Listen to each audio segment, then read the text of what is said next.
Hola, bienvenidos al tema 2. En esta ocasión abordaremos el tema de análisis situacional, objetivos y la estrategia del negocio. Soy Carlos Omar Muñoz Guarneros y vamos a comenzar. Los objetivos de esta lección son conocer la forma de determinar un perfil competitivo de la organización a través del análisis de factores externos e internos de la organización, entender la importancia del planteamiento de objetivos con base en una situación dada y con miras medibles y cuantificables en el espacio-tiempo. Y el tercero es conocer las estrategias básicas de negocio que se adecuen y permitan el logro del objetivo de forma efectiva. Es importante que para poder entender y aterrizar mejor estos contenidos, se te recomienda dar lectura a los capítulos 3, 4 y 6 del libro de Fred David, Conceptos de Administración Estratégica. Muy bien, pues entonces comencemos. El primer punto que tenemos que abordar es ¿qué es el análisis situacional? Y bueno, una de las primeras cosas que tenemos que entender es que un análisis situacional nos permite tener un mapa de cómo está la situación de la empresa. Puede ser externo y puede ser interno. Lo ideal es que se hagan ambos. Muchas veces lo que pasa es que tomamos información de primera mano, esto quiere decir información en general de internet, y a veces no ahondamos mucho en la información que genera la misma empresa. Entonces muchas veces esto hace un error de enfoque en cuanto a lo que estamos analizando, o a veces la información que estamos encontrando está totalmente fuera del contexto en el cual nos encontramos. También implica el separar la realidad en componentes más pequeños. ¿Esto qué quiere decir? Muchas veces pensamos desde dentro de la organización y no pensamos lo que hay fuera de la organización. O a la vez pensamos dentro de la organización desde el proceso en el que estamos o desde el área donde estamos y no pensamos que debajo de nosotros, a la derecha, a la izquierda, arriba, abajo, de manera transversal, hay otras partes que también se ven involucradas dentro de este análisis. Asimismo, también hay que contemplar los aspectos éticos y de confidencialidad en el manejo y uso de información, ya que muchas veces empresas o las mismas personas dentro de la organización no consideran esto, pues no es como que de mayor importancia para ellos, cuando muchas veces el que uno ande divulgando la información de una organización es muy importante, y porque te puedes meter en un tema legal a final de cuentas. Ahora bien, muchas veces malentendemos el análisis situacional. Lo primero que hay que entender es qué significa la palabra análisis, y la palabra análisis significa separar. A ver, voy a hacer lectura prácticamente de lo que tengo en la diapositiva. Idealmente, saber separar implica saber las partes que componen el todo de un tema, de un fenómeno, un objeto o de un sujeto. Pongamos el ejemplo de el cuerpo humano. Desde un punto de vista clínico, el cuerpo humano puede ser visto desde un análisis del sistema óseo, el sistema sanguíneo. Podemos ver no un sistema, sino el aparato reproductor, por ejemplo. Pero si yo no conozco estas unidades de análisis del todo del cuerpo, normalmente voy a caer en algunos, en algunos errores. Muchas veces queremos analizar cosas que no entendemos. A veces en los mismos trabajos te dicen analiza esto y no tiene los elementos suficientes para poder hacer dicha actividad.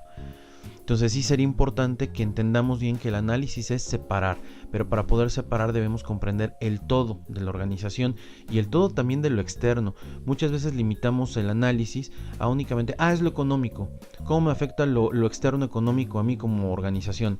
Y pues va más allá de eso. Ahorita vamos a ver con el análisis externo qué elementos debemos de considerar.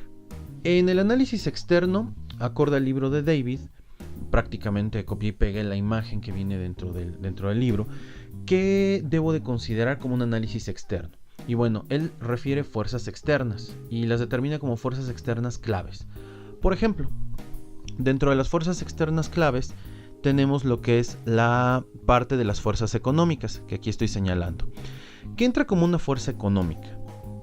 Por ejemplo, ¿qué pasa si el tipo de cambio es una variable que yo debo de estar cuidando constantemente? Supongamos que yo compro materias primas a ciertos proveedores, y ellos me cotizan en unidades como dólares o me cotizan en euros. Estarán de acuerdo que lo primero que tengo que hacer es saber cuál es el comportamiento que tiene o ha tenido históricamente esas monedas, esas divisas, para que yo pudiera en algún momento presupuestar desde dentro de la organización. Tomen en consideración esto, en el análisis externo, estos elementos que aparecen acá como fuerzas económicas, como fuerzas sociales, culturales, demográficas y ambientales, las políticas legales y gubernamentales, las tecnológicas y las competitivas, yo no las controlo. Son cosas que se salen totalmente de mi jurisdicción como organización, pero que sí voy a tener una capacidad para poder responder ante un movimiento en ellas. Entonces, por ejemplo, mucha gente piensa que, por ejemplo, si la divisa en la que yo compro mis insumos, mis materias primas, bajara, oye, qué padre, estaría excelente. Y la realidad es que no. Si baja, a mí me estaría obligando a modificar ciertos aspectos que como empresa tengo. Es más, si llegara a bajar y yo fuera una empresa distribuidora de una empresa más grande, ellos se verían en serios aprietos. ¿Por qué? Porque ellos presupuestaron sobre un tipo de cambio. Normalmente estos factores económicos los estudiamos en finanzas, y aunque pareciera ser que la lógica de uno es pues es más barato, a veces a muchas organizaciones pues no les conviene. ¿Qué otra cosa entra entre las fuerzas económicas? Entra, por ejemplo, el tema del petróleo. Si el derivado del petróleo, que es la gasolina, es muy caro, el tema del transporte dentro de un país es muy caro también. En automático esto va a tener una afectación en los precios de mis productos, por eso debo de considerarlo. ¿Qué pasaría, por ejemplo? Vamos a suponer el tema del narcotráfico en México, ¿no? Que es un tema bastante ríspido. Supongamos que mis camiones tienen que pasar por la región de Tamaulipas, la región de Sinaloa, y resulta que hay balaceras, secuestran camiones, el narco lo tiene tomado. Como una cuestión social, a mí no me conviene, y yo debería de considerar esto a la hora de estar pensando en trasladar mercancías, porque muchas veces puedo perder camiones enteros, hasta el chofer lo puedes perder, y pues esto le cuesta a la organización. Entonces sí es importante saber cómo es que el aspecto social nos afecta a nosotros. Por ejemplo, ¿qué pasaría si hubiera un fenómeno de migración muy fuerte de la gente que vive en el norte por tema de inseguridad hacia el centro y hacia el sur? Que bueno, de hecho esto ya se vivió entre 2009 y 2012. Por tema de inseguridad, mucha gente migró hacia el sur, y esto mueve por completo la capacidad que yo podría tener como empresa internamente de satisfacer una demanda que yo ya la tenía así como presupuestada por promedios históricos. Por otro lado, fíjense, este es un caso bien interesante, en las fuerzas políticas y legales. Hubo, o si lo pueden buscar en internet, el caso del famoso complejo Bosque Real, o Bosque Irreal, también lo pueden encontrar así. Hubo un momento en el que la gente en la Ciudad de México y el Estado de México, por un tema de trabajo, se les ocurrió a ciertos empresarios construir una ciudad entre el Estado de México y la Ciudad de México, que le llamaron al complejo Bosque Real, así le denominaron. Hubo una super fiesta, hasta Mijares y Lucero fueron a cantar y a presentar. Y de repente, ¿qué pasó?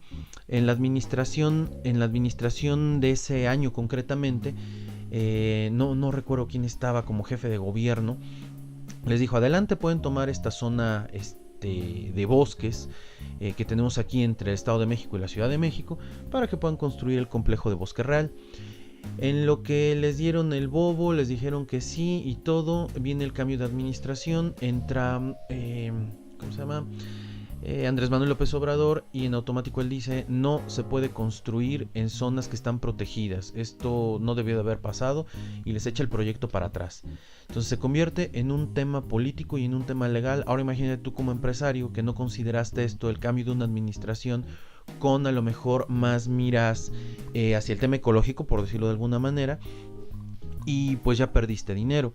De hecho, el caso de Bosque Real se pudo componer un poco cuando Carlos Slim, con una de sus empresas, entró al quite. Pero bueno, es como citar un ejemplo. Fuerzas tecnológicas. En estas fuerzas tecnológicas, ¿qué puede entrar? Bueno, por ejemplo, podría entrar un estándar internacional que ya se modificó por un tema tecnológico, y a lo mejor yo no estoy a la vanguardia.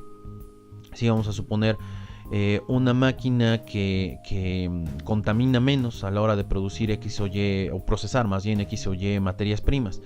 Y resulta que a nivel internacional pues es la máquina que todo el mundo debería de utilizar y pues a mí no me alcanza para.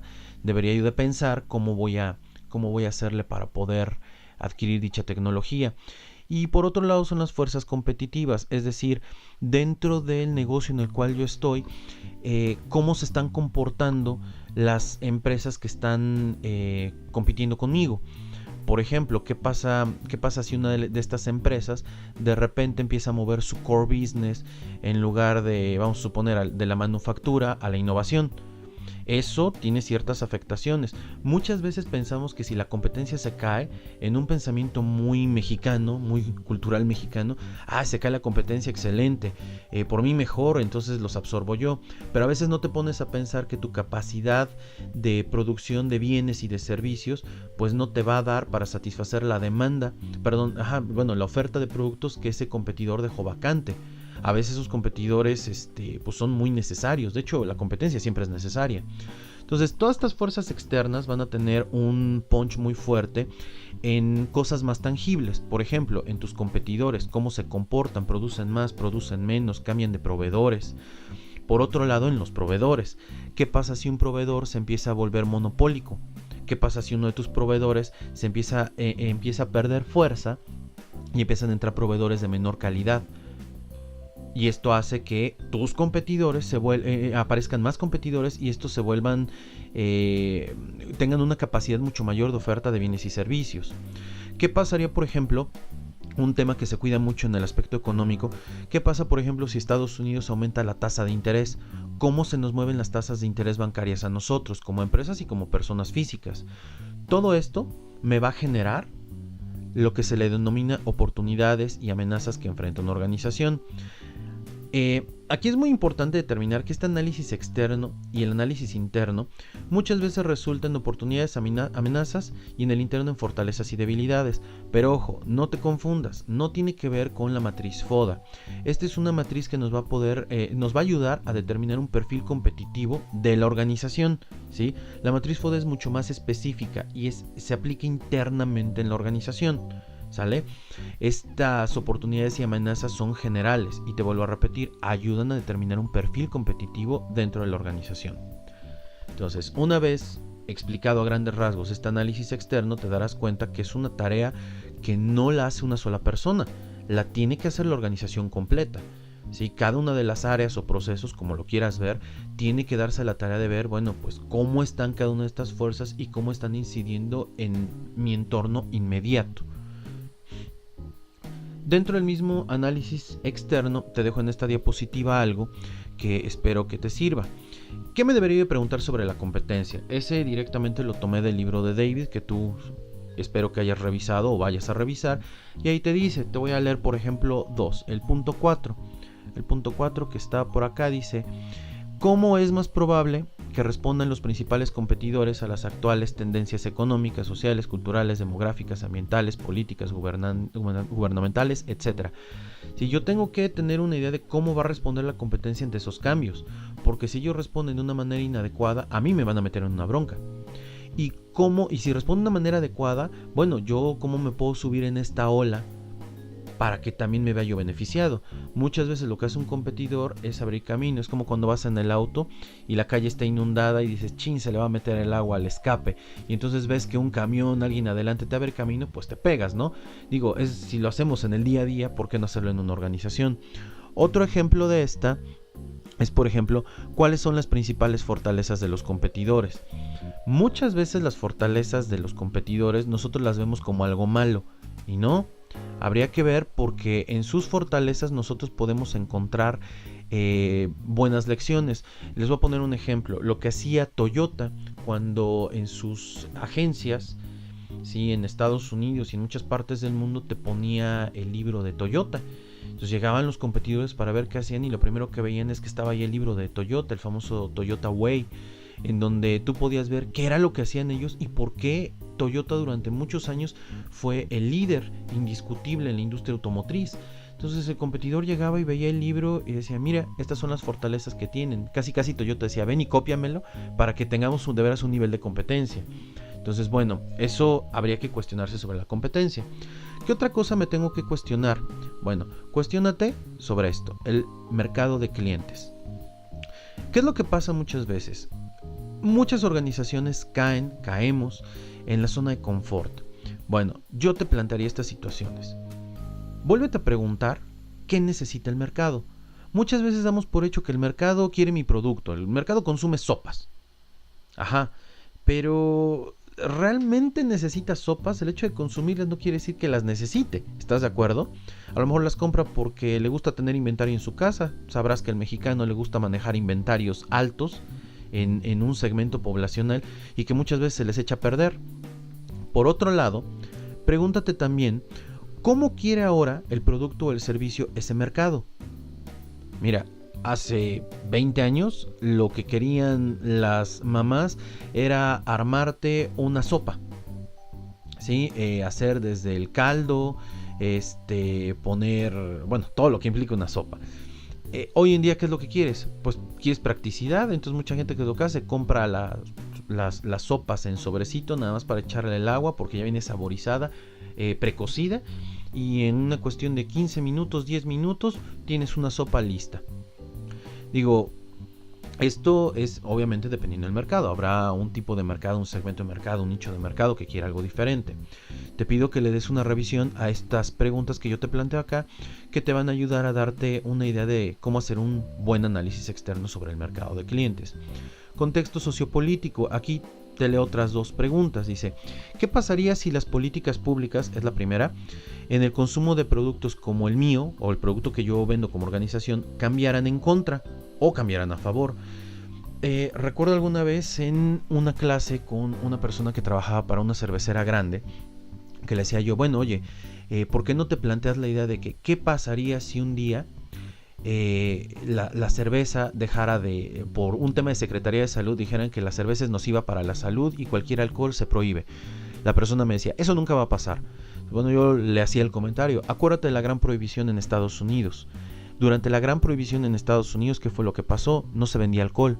Bueno, se vendía clandestinamente, estarás de acuerdo, pero se prohibió. Bueno, y tú tienes producto, lo tienes que mover, porque ese inventario, ¿qué le haces? Creo que uno de los mejores ejemplos que podemos poner acá, además de qué pasaría y el de la Gran Depresión, es, a ver, piensa en esto. Coca-Cola es un producto que ha evolucionado a lo largo de la historia. Empezó como un jarabe para la tos, un jarabe para la panza, no recuerdo exactamente bien, y de repente fue evolucionando. El producto se dejó de vender porque en realidad no te curaba ni la tos o el dolor de la panza, y se empezó a vender ahora como se empezó a vender en ese entonces como un producto 100% dedicado a acompañar las comidas, por ponerte un ejemplo muy sencillo. Y de repente Coca-Cola ha ido, y de repente Coca-Cola ya no te dice que te vende un producto para la sed, aunque igual ni te quite la sed en realidad. Ahora te dice que estamos en los mejores eventos contigo, en tu familia. Coca-Cola está en el Mundial, en el NFL no, porque ese es Pepsi, y así te lo vas encontrando. Pero ¿qué es lo que le pasa a Coca-Cola? Imagínate que un día, en México nada más, la Secretaría de Salud, o en Estados Unidos la FDA, que regula todo esto, diga, la Coca-Cola es un producto nocivo para el ser humano, no vamos a dejar que se vuelva a consumir. ¿Qué harías con todo el inventario que tienes de Coca-Cola? Bueno, yo te diría, regrésate otra vez al mercado de clientes y pregúntales para qué usan tu producto. Mira, haz un ejercicio muy simple. ¿Tú para qué usas el producto?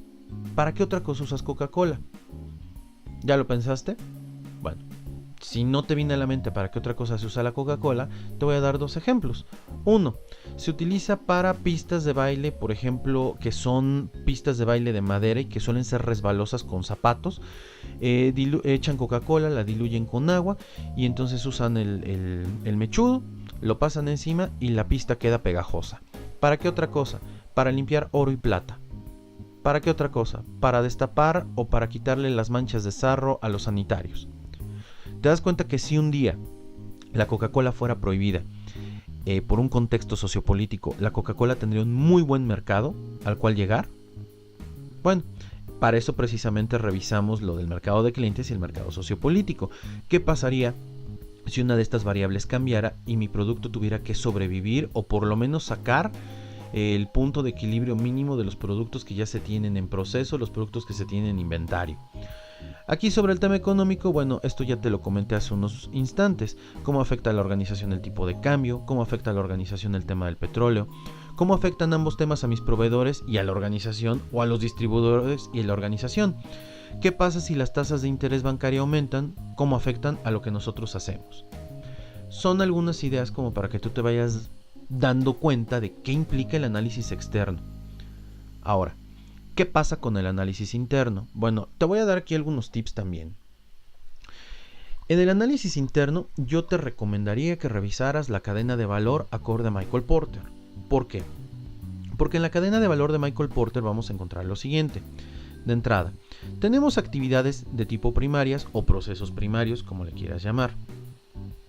Analicemos internamente cómo está nuestra logística interna, cómo está nuestro almacenamiento de materiales, cómo recibimos datos y cómo tenemos acceso a los clientes, es decir, nuestras bases de datos.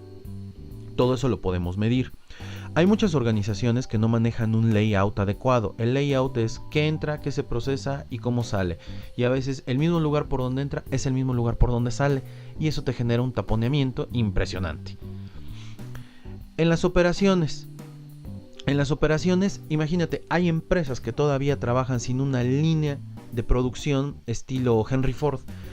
O hay empresas que no conocen el modo en cómo Toyota trabajó durante muchos años y que le ha servido a muchas organizaciones. Logística externa. ¿Cómo hacemos para procesar pedidos? Miren, uno de los temas más recurrentes hoy en día es que muchas empresas quieren entrarle al tema de los negocios electrónicos. Y quieren que el negocio electrónico, que es una unidad de negocio totalmente diferente a la unidad de negocio física, se casen tal cual. Y no, imagínate que vendes 1 millón de piezas de X materia prima y al mismo tiempo estás vendiendo 500,000 piezas de ese mismo inventario de manera física y son dos sistemas diferentes. Necesitas saber cómo los clientes están haciendo los pedidos. Es un temototota, digo, se los dejo ahí como por si a alguno le interesa. Por otro lado, tienes el tema del marketing y las ventas. Muchas veces queremos vender más y tenemos pocos vendedores, cuando lo primero que necesitaríamos serían pues más vendedores. O queremos llegar a más mercado y no queremos invertirle a la mercadotecnia. Y entonces eso es un serio problema. Digo, si alguno trabaja, sabrá que en las empresas muchas veces se quiere pichicatear, cuando lo primero que tienes que hacer pues no es pichicatear, es el dinero. Lo primero que tendrías que hacer es ver cómo mover ese dinero de una manera inteligente. A veces no queremos dar tampoco los servicios por ventas, las famosas garantías, cuando es parte de nuestra obligación otorgarlas. Una garantía dada es una oportunidad de mejorar nuestros productos y servicios. Por otro lado, en la cadena de valor de Porter, tenemos cosas como cómo compramos, si nosotros desarrollamos o no tecnología, si nosotros gestionamos bien el recurso humano y cómo está la infraestructura de la organización. Sin estas actividades que son de soporte, las actividades primarias no tienen sentido y viceversa. Por eso es importante revisar en el análisis interno a Porter. Ahora, ¿qué otra cosa debo de considerar? Porque no es lo único. En segundo lugar, yo les diría, chécate el proceso administrativo. ¿Qué dicen los planes? ¿Cómo está estructurada la organización? ¿Cómo andamos en tema de dirección y liderazgo? Y si realmente estamos ejerciendo un buen control de las acciones que estamos tomando. ¿Quieres más? ¿Cómo andamos en mercadotecnia? ¿Cómo andamos en la P de producto, de precio, de promoción y de plaza? Esto es interno, ¿sí? Y bueno, ya lo quieres ver un poquito más avanzado, relaciona esto con el análisis que te decía externo de las 4 Cs, cómo está el cliente. Y si realmente hay un verdadero empate entre 4 Ps y 4 Cs. ¿Cómo andamos en finanzas? Hay muchas organizaciones que viven al día. Es decir, tienen flujo de capital diario, tienen flujo de caja. Pero hay muchas empresas que viven de los préstamos o viven del crédito. ¿Cómo andamos en finanzas? Una empresa con malas finanzas es una empresa que a largo plazo no va a poder crecer o no va a poder pagar ni siquiera la nómina. Y tú sabes que si no pagas la nómina, ¿qué es lo que pasa? Pasemos del área de finanzas al área de los intangibles, ¿no? Porque cuando no pagas la nómina, la gente dice, pues si no me pagan yo no voy a trabajar. Y una de las primeras cosas que uno debe de cuidar, pues es que haya dinero para poder pagarle a las personas con estos intangibles. Ahora pónganse a ver, En intangibles hay muchísimas cosas que hablar. Todo lo que tiene que ver con nuestra cultura. Ahora, lo pongo aparte porque se estudia aparte, pero luego se integra directamente a lo que es el liderazgo y cultura organizacional. ¿Por qué lo pongo contra? ¿Por qué pongo liderazgo versus cultura organizacional? Bueno, por una sencilla razón. Cuando tú lleves una materia de cultura organizacional, clima organizacional, donde midan todo lo organizacional, te darás cuenta que lo que tratamos de detectar aquí es o sacar una radiografía de cómo está la organización. Por el lado del liderazgo, estamos planteando la forma ideal de ser. La forma ideal de ser de alguien que ostenta un cargo de liderazgo siempre va a estar opuesta a la cultura de la organización. Es muy común encontrarte que mucha gente que tuvo un puesto inicialmente aquí en la parte de la cultura organizacional tenía un puesto operativo, pasa ahora a un mando medio y entonces empieza a ver que lo que hacía de este lado en la cultura organizacional, ¿qué crees? No era lo correcto. Se dio cuenta que hay una manera correcta de hacerlo y ahora tiene que hacer que los demás se quieran subir al barco con él, y es muchas veces remar contra corriente. La cultura organizacional no es mala, hay organizaciones muy interesantes como lo serían Facebook, Google, Pixar, etc. Pero hablando de México, hay organizaciones muy interesantes y te voy a recomendar que revises una. Se llama la empresa Soy Amigo, así la puedes encontrar en internet. Tiene una manera de trabajo muy interesante, ¿ok? Esto es lo que nosotros debemos cuidar en un análisis interno. Ahora, pasemos a entender la utilidad del análisis situacional. A ver, ¿para qué hice todo este trabajo? Este trabajo lo hice para determinar cuál es mi perfil competitivo como organización. Y una vez que hice este análisis situacional, ¿qué es lo que va a pasar? Voy a acabar con unas matrices, hojas por todos lados, en las cuales van a pasar cosas como esta. Primero, puedo tener un perfil de tipo evasor. Mi perfil competitivo es ser un evasor. ¿Está bien? Sí está bien. ¿Por qué? Porque te estás topando con que hubo una combinación de muchas amenazas, es decir, hay muchas cosas externas que me quieren lastimar y yo tengo muchas debilidades. Mi perfil es evasor. Sería muy arriesgado que con este panorama me aventara yo a ser un contendiente en un mercado con mucha incertidumbre donde todo me quiere pegar. Por otro lado, puedo tener otro tipo de perfil, un perfil de tipo defensor. ¿Cuándo puedo defenderme? Cuando, a pesar de que hay muchas amenazas, puedo con mis fortalezas hacerles frente. Entonces me defiendo, es como si sacara yo mi escudo, mis fortalezas son mi escudo. ¿Qué pasa después?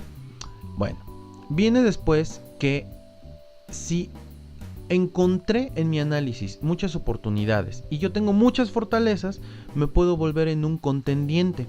Inclusive, podría yo hasta pensar en volver mi negocio una franquicia. Podría yo pensar en comprar otros negocios y expandirme. Pero por otro lado, ¿qué pasa cuando hay muchas oportunidades y yo tengo muchas debilidades? Tengo que mantener un perfil bajo y ser superviviente. Ese es mi perfil competitivo. Para poder llegar a esto, te va a llevar un muy buen rato analizar una organización. Aquí en la explicación se ve muy fácil, pero ya llevarlo a la práctica es muy complicado. ¿Ok? Y lo que te voy a recomendar siempre es no lo hagas solo.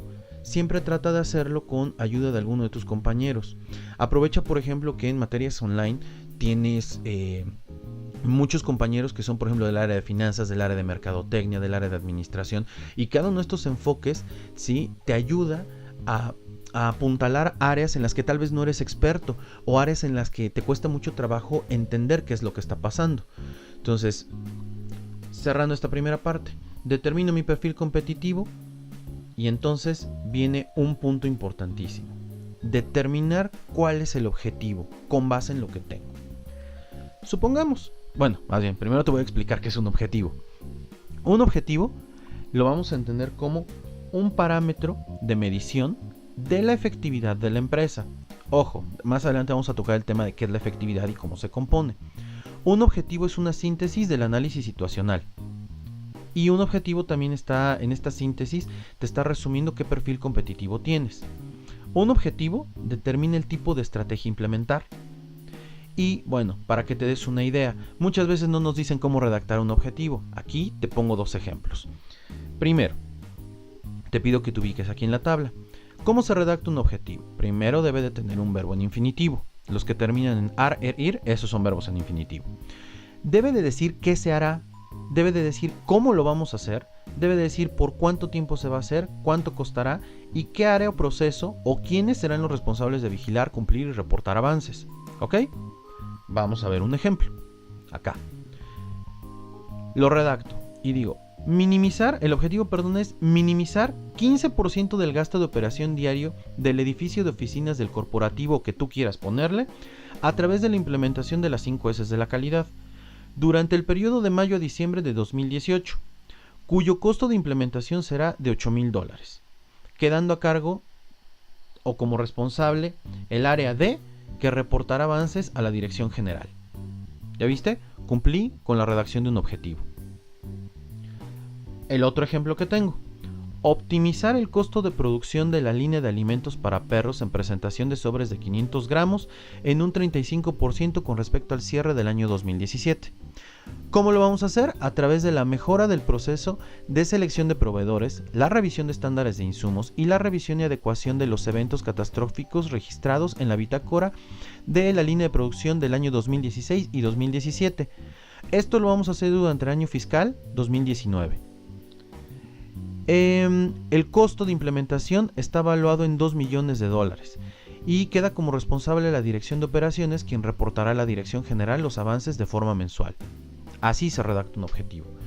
Tal vez algunos de ustedes tengan experiencia en organización y me van a decir, es que así no se hace.